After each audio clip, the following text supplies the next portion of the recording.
What is going on, IBL fans? TenaciousFox here, and today I'm going to be bringing you guys an interview of your coach of the Chicago Cubchoos, Turk. Oh, what's up, guys? TurkeySub here. Super excited to be here for this interview for the IBL. Hopefully, it's a lot better than my interview with Ben last year. If you guys haven't seen that, please go check it out because it was the most horrendous, awkward thing I've ever done in my life.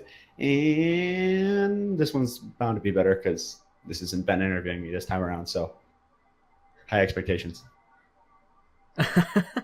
or we can try to make it even worse. You know what? You couldn't if you tried. You absolutely. Okay, so my first question for you is, why did you choose your team name? My team name? Well, I am obviously not obviously, but I am from Chicago, and there was like three names that I had decided from, which was there was the Cubchoos, and then the Bear Ticks, and then the Bouffalance. And the Bouffalance is meant to be based off the Chicago Bulls, but that was too much of a stretch.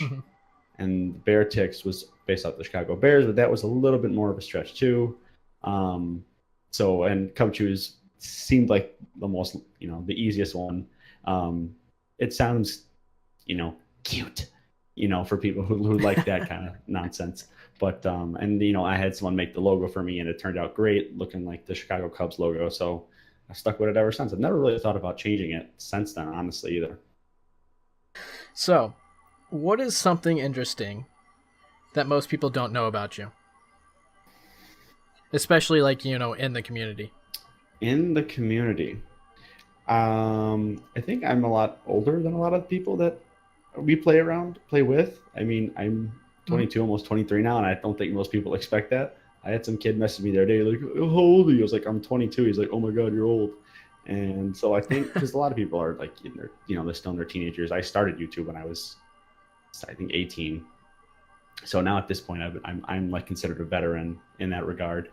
So it's a bit weird sometimes.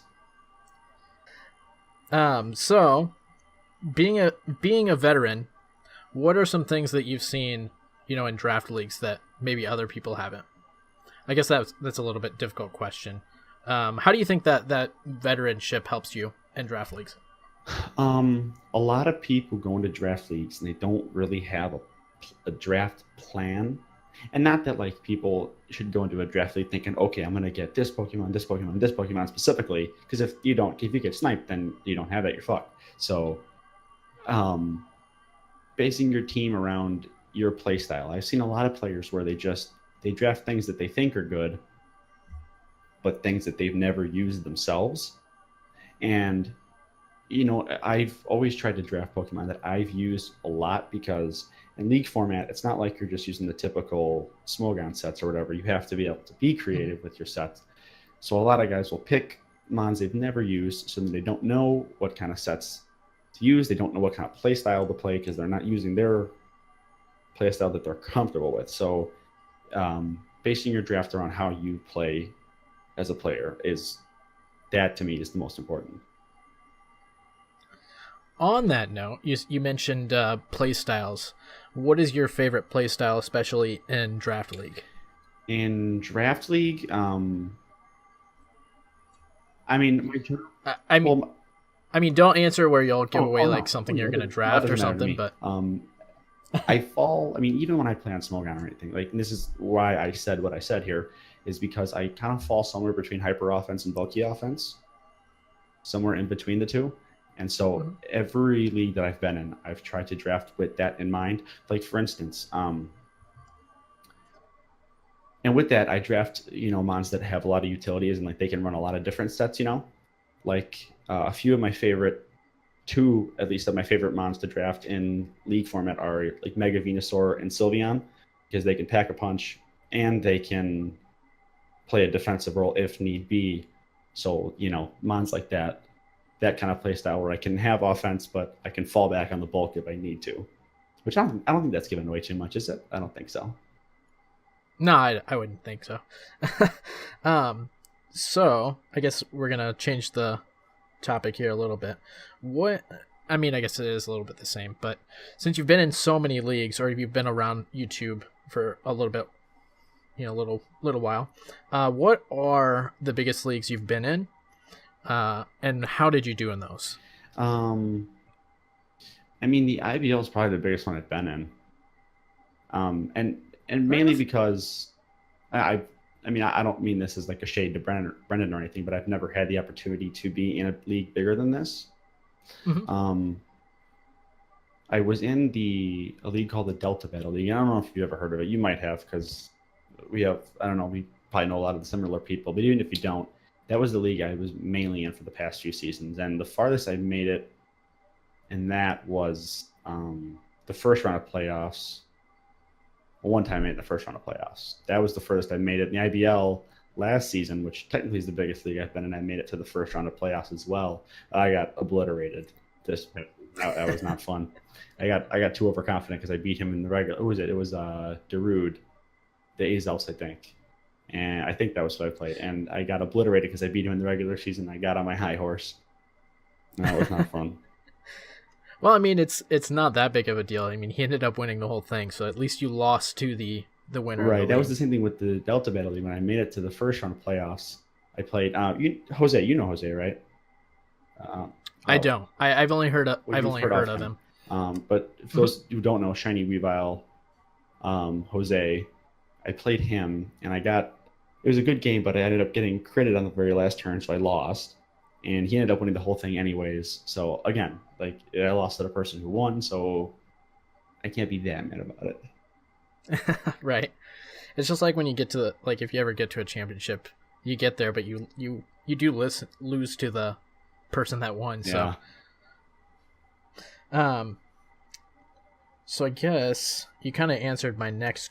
You've already answered my next two Well, we can questions. expand on them. How about you explain a little bit more of how your last season went for people that don't know, since you know. So last season, can I pull up a doc here? Is the doc still on the IBL chat? I wonder. So I can kind of like. If it's not, I think I can. I think I've got it in the analyst chat, or Ben sent. What doesn't really matter. I kind of memorize it a little bit. I believe I started out the season and I lost. I think the first two games, 2 or 3 games I lost, and then I went on like a pretty long winning streak. I mean, I ended the season 8-4. I started out 0-2, so then I finished the rest of the season 8-2, naturally. But it was a good season because I started out bad, and then I started to get comfortable with the team that I had. Ben, despite all the shenanigans he causes me in my daily life, he actually suggested some good free agent pickups for that team, which I think it definitely helped me go further in the league that year. Yeah, I honestly, I think when Ben and I were doing pick'ems last year, I think I picked you every single time just because the Cubchoos you know who didn't had pick to. me every single time. Take a guess who didn't pick me every time. I want to say Ben, but you know. Ben, and I harassed him every single week. So yeah, I lost the first 2 games, and then I went on to win 5 games in a row, which was nice. And then I did pretty well the last few weeks. Again, I beat Darude, who won the whole league, but I beat him at 2-0. I think I got lucky that game. But I mean, overall this season, I had fun. I picked Pokemon that I was comfortable with, which I think played a good part. And I was so self-conscious throughout the whole season because it's a new league. I didn't know most of the coaches, and Brendan always harassed me about that. And to this day, he still does. And so I was like, I can't lose. I can't do bad. And I remember my week 3, the first game that I won, I was down like big time. And I remember I swept with Braviary. I forgot because his Celesteela couldn't touch Braviary. I ended up beating the Celesteela with the Brave Bird, which was nuts. And somehow I won that game. That game I got lucky, definitely. But I mean, overall, I thought it was a good season. You know, for me starting out in a new place, I thought it was good. Now I remember your team now. I mean, I don't remember what was on it, but you had what, like 8 or 9 mons? I had right? the smallest. You had a small team because you know my thought process with that, if I may.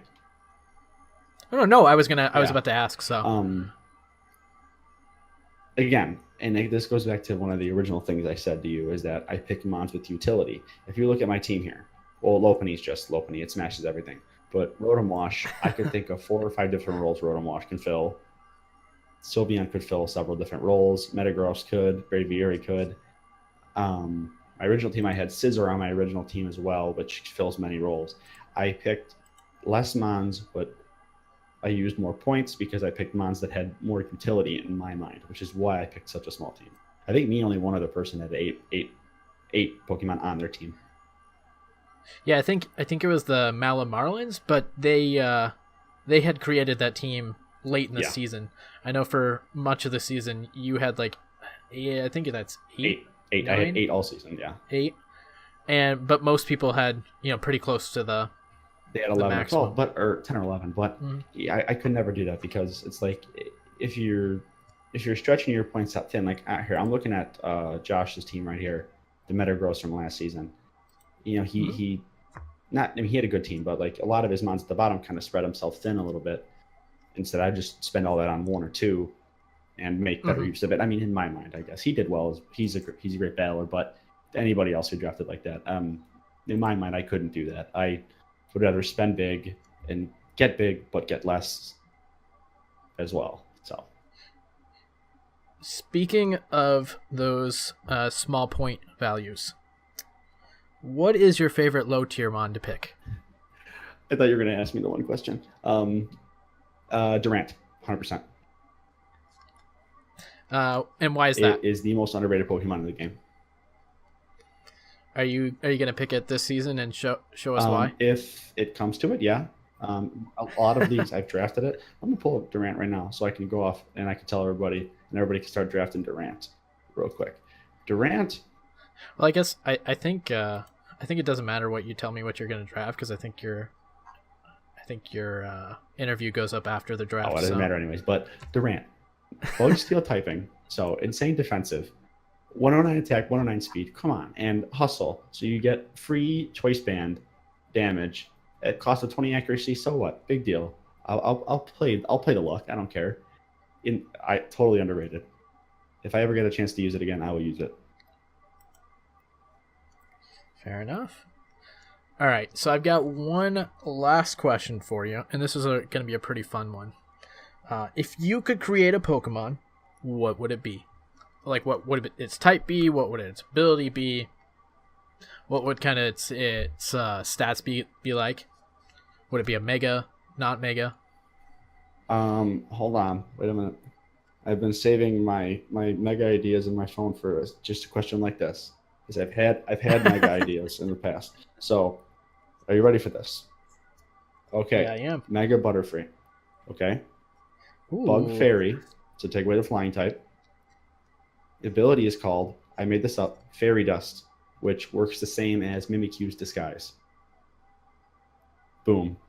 Overpowered. Ooh. What is... I don't even know what Butterfree even gets. I mean, it gets Quiver Dance, like, it's, a regular bug type, but... Yeah, with some stat boost with a Mega, that would that actually might be similar pretty to viable. Beedrill's stat boost, but do it on the special side instead. Mm-hmm. Of course. And it's not the typical Mega that everybody wants. What, Flygon? Yeah, fuck off. Yeah. Yeah. It seems like that's the most popular one that people want. they're all ridiculous. Oh, Bug Dragon, come on. And whatever. Does that thing even get Dragon Dance? I don't think it does. I think it does. It does. Well, whatever. It's garbage. Well, anyway, guys, this is Turk, the coach of the Chicago Cubchoos. I hope you guys enjoyed this interview. Is there anything else you want to say, Turk? If any of you guys, whenever this video goes up, if you guys know, leave in the comments what's your favorite Pokemon above base speed 135. I would love to know. And Ben will know what I'm talking about, I think. He might not even remember, but that's all I have to say. All right, guys, make sure you go check Turk out in the description. And if you are in the IBL server already, make sure you add him as one of the teams you're going to follow. All right, guys, this is TenaciousFox. Fox out. Oh, God, no, that was horrible.